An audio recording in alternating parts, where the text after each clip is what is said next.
அகில மீடியா நேயர்களுக்கு வணக்கம். இன்றைய உலகத்தின் முக்கிய செய்திகள். முதலில் தலைப்புச் செய்திகள். உக்ரைனிய வான்வெளி தாக்குதல், விமான போக்குவரத்து நிறுத்தம். டிரம்பின் அச்சுறுத்தல், பேச்சுவார்த்தை மேடையில் இருந்து வெளியேறிய ஈரான்.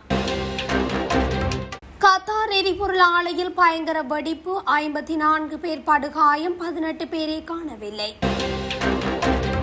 அமெரிக்காவுக்கு ஈரானின் எச்சரிக்கை, டிரம்பின் எச்சரிக்கைக்கு காலிப்பப் கடும் பதில். அதிகரித்து வரும் அச்சுறுத்தல்கள், சுவிஸ் ராணுவத்தின் அதிரடி திட்டம். பிரதமர் பதவியில் இருந்து விலகுவதாக அறிவித்தார் கெய்ர் ஸ்டார்மர். பிரித்தானிய அரசியலில் கடும் பரபரப்பு. அமெரிக்காவில் விழுந்து நொறுங்கியது விமானம், பயணித்த இஸ்ரேலியர்கள் உயிரிழப்பு. சீனாவுடனான பதற்றத்துக்கு மத்தியில் தாய்வானின் ராணுவ பயிற்சி ஆரம்பம். 24 மணித்திய ஆழங்களில் ஹார்முஸ் நீர்நீரை கடந்த 67 கப்பல்கள். இஸ்ரேலிய படைகளுக்கு விடுக்கப்பட்டுள்ள அவசர எச்சரிக்கை. தொடர்பான விரிவான செய்திகள். ரஷ்யாவில் தாக்குதல் காரணமாக மாஸ்கோ விமான நிலையங்களில் விமான போக்குவரத்து தற்காலிகமாக நிறுத்தப்பட்டது. டசின் கணக்கான உக்ரைனிய ட்ரோன் விமானங்கள் ரஷ்ய தலைநகர் மாஸ்கோவை குறிவைத்துள்ளது. எனினும் மொத்தம் 80 உக்ரைனிய ட்ரோன் விமானங்களை பாதுகாப்பு படைகள் இடைமறித்துள்ளன. இந்த தகவலை தெரிவித்த மேயர் செர்ஜி சோபியானின் பல்வேறு ட்ரோன் விமானங்கள் விழுந்த இடங்களுக்கு அவசர சேவைகள் வரைந்துள்ளதாகவும் கூறினார். அதனைத் தொடர்ந்து மாஸ்கோ விமான நிலையங்கள் திங்கட்கிழமை காலை விமான போக்குவரத்தை தற்காலிகமாக நிறுத்தின. பல மணி நேரம் நீடித்த இந்த தாக்குதலின் போது பாதுகாப்பு காரணங்களுக்காக செரேமெட்ஜியேவோ, வ்னூகோவா, டெமோடிராவோ மற்றும் கியூஆஸ்கி விமான நிலையங்களில் செயல்பாடுகள் நிறுத்தப்பட்டதாக சிவில் விமான போக்குவரத்து அதிகாரிகள் தெரிவித்தனர். பின்னர் காலையில் விமான போக்குவரத்து கட்டுப்பாடுகள் நீக்கப்பட்டன. மத்திய கிழக்கு போரை நிரந்தரமாக முடிவுக்கு கொண்டு வருவது தொடர்பாக அமெரிக்காவுடன் பேச்சுவார்த்தை நடத்திய இடத்தில் இருந்து ஈரான் தூதுக்குழு வெளியேறியது.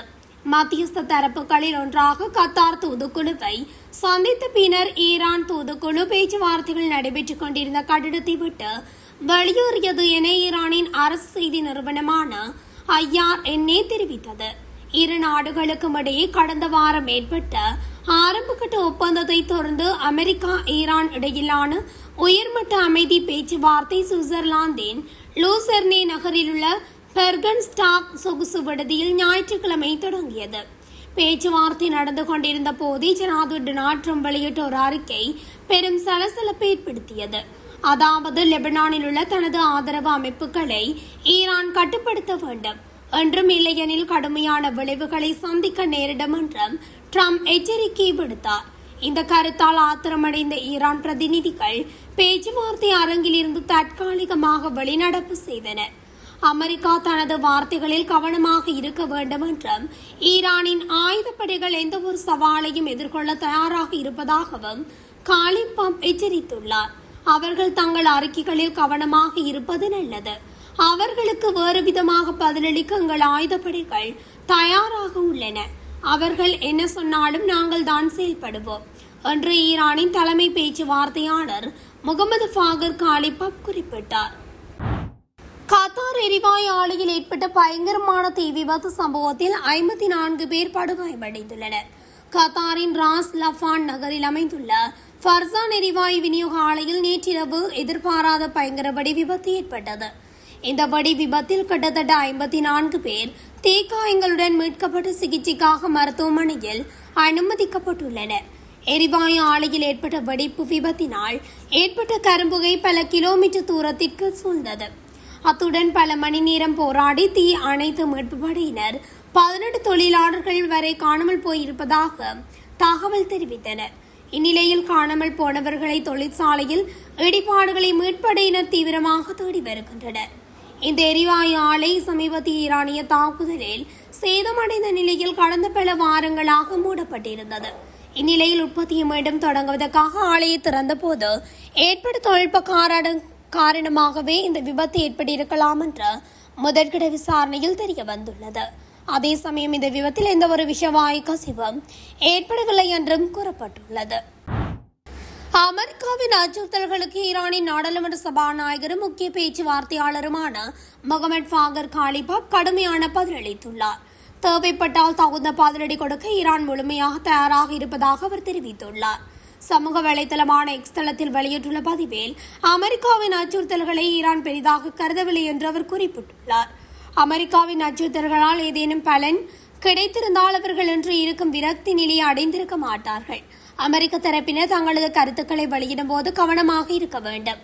எங்களது ஆயுதப்படைகள் முற்றிலும் வேறுபட்ட முறையில் பதிலடி கொடுக்க தயாராக உள்ளன. அவர்கள் என்ன வேண்டுமானாலும் சொல்லிக் கொள்ளட்டும். ஆனால் களத்தில் செயல்படுபவர்கள் நாங்கள் தான் என்று அவர் எச்சரித்துள்ளார். இதற்கு முன்னதாக லெபனானில் செயல்பட்டு வரும் ஈரான் ஆதரவு ஆயுத குழுக்கள் உடனடியாக வன்முறைகளை நிறுத்த நடவடிக்கை எடுக்க வேண்டும் என்று அமெரிக்க ஜனாதிபதி டொனால்ட் ட்ரம்ப் ஈரானுக்கு எச்சரிக்கை விடுத்திருந்தார். அவ்வாறு செய்ய தவறினால் ஈரான் மீது மீண்டும் கடுமையான தாக்குதல்கள் நடத்தப்படும் என்றும் அவர் குறிப்பிட்டிருந்தார். சுவிட்சர்லாந்தில் இரு நாடுகளுக்கும் இடையிலான அமைதி பேச்சுவார்த்தைகள் இடம்பெற்று வரும் நிலையில் தனது சமூக வலைதளமான ட்ரூ சோஷியல் ஊடாக ஜனாதிபதி ட்ரம்ப் இந்த எச்சரிக்கையை வெளியிட்டிருந்தார். இந்த நிலையில் அமெரிக்கா மற்றும் ஈரான் இடையிலான பதற்றம் மீண்டும் அதிகரிக்கும் சாத்தியம் காணப்படுவதாக சர்வதேச அரசியல் அவதானிகள் சுட்டிக்காட்டுகின்றனர். உலகில் அதிகரித்து வரும் சைபர் தாக்குதல்கள், கலப்பு போர் முறை மற்றும் தொலைதூர தாக்குதல்கள் முதலான அச்சுறுத்தல்களுக்கு ஏற்ப சுவிஸ் ராணுவம் தன்னை மாற்றி அமைத்துக் கொள்ள வேண்டும் என்று சுவிட்சர்லாந்தை ஆளும் பெடரல் கவுன்சில் கூறுகிறது. உலகில் நிலவி வரும் பல்வேறு அச்சுறுத்தல்களை எதிர்கொள்ள தன்னை தயார் செய்து கொள்வதற்காக 2028 வாக்கில் ட்ரோன்கள் மற்றும் ரோபோ படையினரை உருவாக்க தயாராகி வருகிறது சுவிஸ் ராணுவம். ஆகவே ராணுவத்துக்கான முதலீட்டில் சுமார் 80% வான்வெளி பாதுகாப்பு ட்ரோன் மூலமான பாதுகாப்பு திறன் மற்றும் உட்கட்டமைப்புகளை பாதுகாப்பதற்காக செலவிடுவதென திட்டமிடப்பட்டு வருகிறது. இதுவரை வரும் பயிற்சியிலே இருந்துவிட்ட சுவிஸ் ராணுவத்தை போன்ற தயார் நிலையில் உள்ள படையாக மாற்றுவதே நோக்கம் என்கின்றார் சுவிஸ் பாதுகாப்புத்துறை அமைச்சரான மார்டேன். பிரித்தானிய பிரதமர் கெய்ர் ஸ்டார்மர் தனது பதவியிலிருந்து ராஜினாமா செய்வதாக அறிவித்துள்ளார். பிரித்தானிய அரசியலில் புதிய திருப்பமாக தனது சொந்த லேபர் கட்சியின் தலைவர் பதவியிலிருந்து விலகுவதாக திங்கட்கிழமை கெய்ர் ஸ்டார்மர் அறிவித்துள்ளார். அவருக்கு எதிராக லேபர் கட்சிக்குள்ளேயே எதிர்ப்பு குரல்கள் அதிகரித்தது மற்றும் அரசின் மீதான மக்களின் ஆதரவு சரிந்து வருவது போன்ற காரணங்களினால் கெய்ர் ஸ்டார்மர் இந்த முடிவை எடுத்திருப்பதாக தெரிவிக்கப்பட்டுள்ளது. டவுனிங் தெருவில் நாட்டு மக்களிடையே உரையாற்றிய ஸ்டார்மர் தன்னுடைய லேபர் கட்சி அடுத்த தலைவரை தேர்ந்தெடுக்கும் வரை தற்காலிக பிரதமராக நீடிப்பதாக உறுதியளித்துள்ளார். மேலும் ஆட்சி மாற்றம் சுமூகமாக நடைபெறுவதையும் தனக்கு பின்னால் வரும் புதிய தலைமைக்கு முழு ஒத்துழைப்பை வழங்குவதையும் ஸ்டார்மர் உறுதிப்படுத்தியுள்ளார். அமெரிக்காவில் ஞாயிற்றுக்கிழமை நள்ளிரவு வேளை வாஷிங்டன் டிசிக்கு கிழக்கே 20 மைல்களுக்கும் குறைவான தொலைவில் ஒரு சிறிய விமானம் விபத்துக்குள்ளானதில் 3 பேர் உயிரிழந்தனர். குறித்த விமானத்தில் உயிரிழந்தவர்கள் இஸ்ரேலியர்கள் என்று தெரிவிக்கப்படுகிறது. மேரிலாந்து மாநில காவல்துறை அந்த விமானம் மேரிலாந்தின் மான்கோமெரி கவுண்டியில் உள்ள ஒரு விமான பயிற்சி பள்ளிக்கு சொந்தமானது என்றும் மேரிலாந்தின் போவியில் விபத்துக்குள்ளான போது அது ஒரு பயிற்சி நடவடிக்கையில் இருந்திருக்கலாம் என்றும் நம்புவதாக குறிப்பிட்டது. விபத்துக்குள்ளான விமானம் நியூ ஜெர்சியின் ஓஷன் சிட்டியில் இருந்து புறப்பட்டு மேரிலாந்தின் மான்கோமெரி கவுண்டிக்கு சென்று கொண்டிருந்ததாக புலனாய்வாளர்கள் நம்புகின்றனர். விபத்து நடந்த நேரத்தில் விமானியும் 2 பயணிகளும் மட்டுமே விமானத்தில் இருந்ததாக அதிகாரிகள் நம்புகின்றனர். யாரும் உயிர் தப்பவில்லை என்று கூறப்பட்டுள்ளது. தாய்வானில் தொடர்ச்சியாக 5 நாட்கள் நடைபெறவுள்ள விரிவான ராணுவ பயிற்சி இன்று ஆரம்பிக்கப்பட்டுள்ளது. போர்க்கள சூழ்நிலையை யதார்த்தமாக உருவகப்படுத்தும் நவீன ராணுவ தயார்நிலை திட்டத்தின் ஒரு பகுதியாகவே இந்த பயிற்சி முன்னெடுக்கப்படுவதாக தாய்வான் பாதுகாப்பு அமைச்சு தெரிவித்துள்ளது.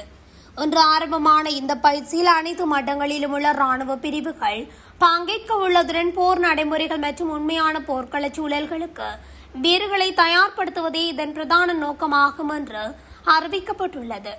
எதிர்வரும் வெள்ளிக்கிழமை வரை நடைபெறவுள்ள இந்த நடவடிக்கை தாய்வான் ஆயுதப்படைகளின் வருடாந்திர திட்டமிடப்பட்ட கூட்டு ராணுவ பயிற்சியின் ஒரு பகுதியாகும் என்று உத்தியோகபூர்வ அறிக்கையில் குறிப்பிடப்பட்டுள்ளது. கடந்த 24 மணித்தியாலங்களில் 67 கப்பல்கள் ஹார்முஸ் நீர்நிலையை கடந்து சென்றுள்ளதாக தெரிவிக்கப்பட்டுள்ளது. அமெரிக்க எரிசக்தி அமைச்சர் கிறிஸ் ரைட் இதனை தெரிவித்துள்ளார். இந்த கப்பல் போக்குவரத்தின் அளவானது போர் தொடங்குவதற்கு முன்னர் இருந்த கச்சா எண்ணெய் மற்றும் பெட்ரோலிய பொருட்களின் போக்குவரத்து அளவை ஒத்ததாகவே உள்ளது எனவும் அவர் குறிப்பிட்டுள்ளார். லெபனானில் ஹிஸ்புல்லா அமைப்பிற்கு எதிராக இஸ்ரேல் தொடர்ந்து நடத்தி வரும் போரை காரணம் காட்டி தாங்கள் ஹார்முஸ் நீரிணையை மூடிவிட்டதாக ஈரானின் கூட்டு ராணுவ கடலையகம் அறிவித்திருந்தது. இருப்பினும் ஈரானின் இந்த அறிவிப்பை அமெரிக்கா மறுத்துள்ளது.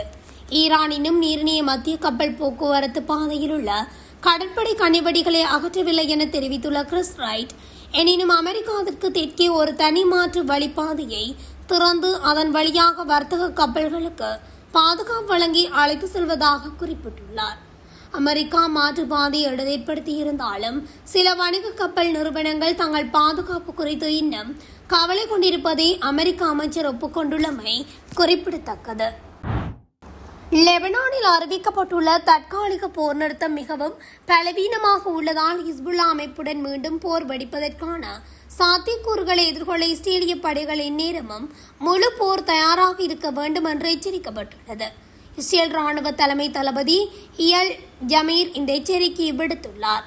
தெற்கு லெபனான் பகுதியில் நிலை கொண்டுள்ள இஸ்ரேலிய படைகளை பார்வையிட்ட பின்னர் கருத்து தெரிவித்த அவர், அச்சுறுத்தல்களை முற்றிலுமாக ஒழிக்கவும் தேவைப்பட்டால் உடனடியாக தாக்குதல் நிலைக்கு மாறவும் வீரர்கள் ஆயத்தமாக இருக்க வேண்டும் என்று வலியுறுத்தியுள்ளார். இஸ்ரேலின் கடுமையான தாக்குதல்களால் ஹிஸ்புல்லா அமைப்பு பெரும் பின்னடைவை சந்தித்து மிகவும் இக்கட்டான சூழ்நிலையில் உள்ளதாக குறிப்பிட்ட ஜமீர், அந்த அமைப்பு மீண்டும் தனது பலத்தை பெருக்குவதை தடுப்பதில் சில உறுதியாக இருப்பதாக தெரிவித்துள்ளார்.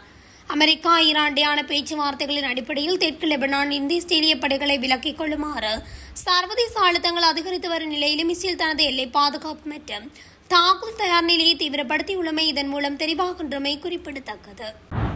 இத்துடன் அகில மீடியாவின் இன்றைய உலகத்தின் முக்கிய செய்திகள் நிறைவடைகின்றன. தொடர்ச்சியாக செய்திகளை அறிந்து கொள்ள அகில மீடியா ஊடகத்துடன் இணைந்திருங்கள். நன்றி, வணக்கம்.